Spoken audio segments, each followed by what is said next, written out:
এটা কি জানো, এটা হলো ডিজিটাল ভাপা পিঠা। তা হলো আমার বেআইনের বিখ্যাত ভাইরাল ভাপা পিঠা। এই জান্নাত যেদিন প্রথম এটা বানাইছিল, বানানোর পরে আমি যে ভিডিও আপলোড দিছিলাম, ওইটা দেওয়ার পরে আমার মানে ফ্রেন্ড সার্কেল যারা ভিডিওটা দেখছে তারা তো খাইতে চাইছে, তারা অলরেডি বাসায় আসতে চাইছে। পরবর্তীতে আমার খালা সেদিনই ফোন দিয়ে বলছিল যে তাকে যেন এরকম বানিয়ে খাওয়ানো হয়। তাই গতকালকে জান্নাতরে নিয়ে আমি চলে আসছি সাভার। মূলত মূল উদ্দেশ্য এই পিঠা।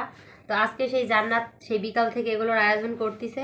তো আমি জাস্ট একটু হেল্পিং টাচ যাকে বলে সেই টাচ দিচ্ছি, আর জান্নাত বানাচ্ছে। তো কথা হলো, আমার মাধ্যমে জান্নাতের প্রতিভা যে দেশে বিদেশে ছড়িয়ে গেল, তার জন্য জান্নাতের কিন্তু উচিত আমাকে ট্রিট দেয়া।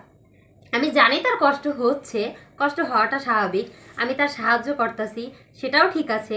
বাট এই যে তার প্রতিভা চারপাশে আমি ছড়াইয়া ছিটাইয়া বিছাইয়া দিলাম, তার জন্য তার যে এত ডাক নাম হচ্ছে, তার জন্য জান্নাত তুমি আমাকে কি দিতে চাও বলো?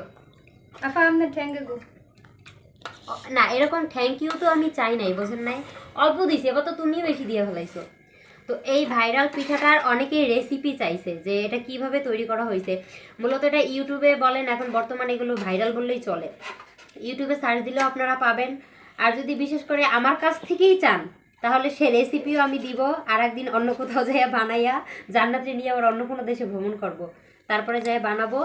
তো আপনাদের, আর যদি বিশেষ করে আপনাদের বানাইতে কষ্ট হয়, খাইতে ইচ্ছা না করে, মানে নিজেদের বানাই খাইতে ইচ্ছা না করে, সেক্ষেত্রে আমাদের কাছে অর্ডার দিবেন, জান্নাত নিজে বানাইয়ে নিজে ডেলিভারি দিবে, সমস্যা নাই। শুধুমাত্র ডেলিভারি চার্জটা দিয়ে দিয়েন, হ্যাঁ। তো যাই হোক, আজকের এই পিঠার শেষ অস্তিত্ব আমরা দেখতে চাই, কারণ এটা কেটে কুটে বানানো তো।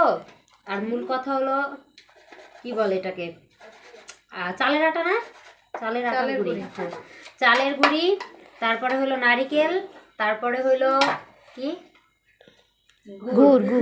আমি তো রেসিপি ভুলে গেছি। যাই হোক, আমি যেহেতু বানাই নাই সেহেতু রেসিপি আমার জানাচ্ছি। আরে তোমার ওই যে তোমার সেই চকলেট গুড়, চকলেট গুড় আমার, মানে তোমার আর হচ্ছে আমার সাব্বির বেয়াই, ওটা হলো বিদেশি চকলেট গুড়, যেটাকে ওই যে, না এটা আমার দোষ না, বাড়িতে গেছি, মানে আমার নানা বাড়ি গেছিলাম, নানা বাড়ি যাওয়ার পরে ওইখানে হলো প্রচুর পরিমাণে গরু ছিল, গরুতে হাক্কা দিছে, তা মাটির মতো লাগতেছিল, গরুর গোবর, যাই হোক, তা মাটির মতো লাগতেছিল। আমি যাই বলছি কি এটা কি মাটি, তা ভাইয়েরা চিনতে পারছো এটা কি, আমার একা কি না এটা হলো গুড়, এটা মনে হয় পড়ে গেছে, তুই চাটা দিয়ে খা।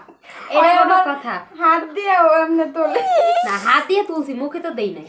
যাই হোক, হাত দিয়ে তোলে গুড় নাকি পরীক্ষা। আচ্ছা, পরীক্ষা